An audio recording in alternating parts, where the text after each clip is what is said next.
Friends, నేనైతే ఇప్పుడు egg లేకుండా ఫ్రైడ్ రైస్ చేయబోతున్నాను. అందులో చికెన్ మసాలా, కుమెన్ పౌడర్ అంటే జీలకర్ర పౌడర్, ఇంకా కర్రీ లీవ్స్, ఇంకా తరుక్కున్న పచ్చిమిరకాయలు, ఇంకా తరుక్కున్న ఉల్లిపాయలు, తరుక్కున్న బంగాళదుంపలు, ఇంకా ఉప్పు, కారం వేసి ఇప్పుడు ఫ్రైడ్ రైస్ చేయబోతున్నాను. ఫస్ట్ చూద్దాం. చూడండి, స్టవ్ ఆన్ చేసుకుని ఒక ప్యానం పెట్టుకుని అందులో ఆయిల్ వేసుకోవాలి. తర్వాత తరుక్కున్న ఉల్లిపాయలు వేసుకోవాలి, ఇంకా తరుక్కున్న పచ్చిమిరకాయలు. నెక్స్ట్ ఇంగ్రీడియంట్ అనుకుంటున్నారా? Curry leaves. ఓకేనా? నెక్స్ట్ దీన్ని ఫ్రై చేసుకోవాలి. చూస్తున్నారు కదా, మరి డీప్ ఫ్రై కాదు, నార్మల్గా ఇలా ఫ్రై చేసుకోవాలి. ఆనియన్స్ లైట్గా ఫ్రై అయ్యాక తీసేసుకోవాలి. చూస్తున్నారు కదా, ఫస్ట్ ఫ్రై అవనివ్వాలి. ఇప్పుడు ఇందులో తరుక్కున్న బంగాళదుంపలు కూడా వేసేసుకోవాలి.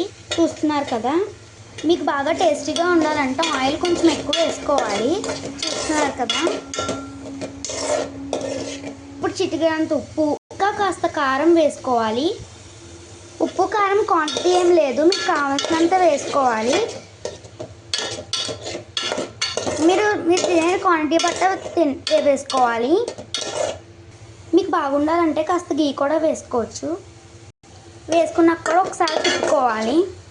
ఇప్పుడైతే బంగాళదుంపలు మెత్తగా ఉడికిపోయాక రైస్ వేసుకోవాలి. రైస్ వేసుకున్నాక కూడా ఒకసారి కలుపుకోవాలి.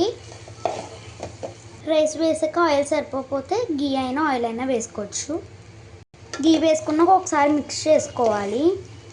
ఆ తర్వాత కాస్త చికెన్ మసాలా, ఇంకా కాస్త కుమిన్ పౌడర్ వేసుకోవాలి. ఆ తర్వాత మళ్ళీ మిక్స్ చేసుకోవాలి. చిటికెడంత పసుపు కూడా వేసుకోవాలి. వేసుకున్నాక ఒకసారి తిప్పుకోవాలన్నమాట. మీకు కాస్త టేస్ట్ కావాలంటే బిర్యానీ మసాలా కూడా వేసుకోవచ్చు. మీకు కావాలంటే గరం మసాలా కూడా వేసుకోవచ్చు. మీ టేస్ట్ బట్టి ఉంటుంది. కొరియాండర్ పౌడర్ కూడా వేసుకోవచ్చు. ఇప్పుడు మిక్స్ చేసుకోవాలి. చూసారా, ఎలాగైతే మన పొటాటో ఫ్రైడ్ రైస్ రెడీ అయిపోయింది. బాయ్ గాయ్స్, మళ్ళీ కలుద్దాం.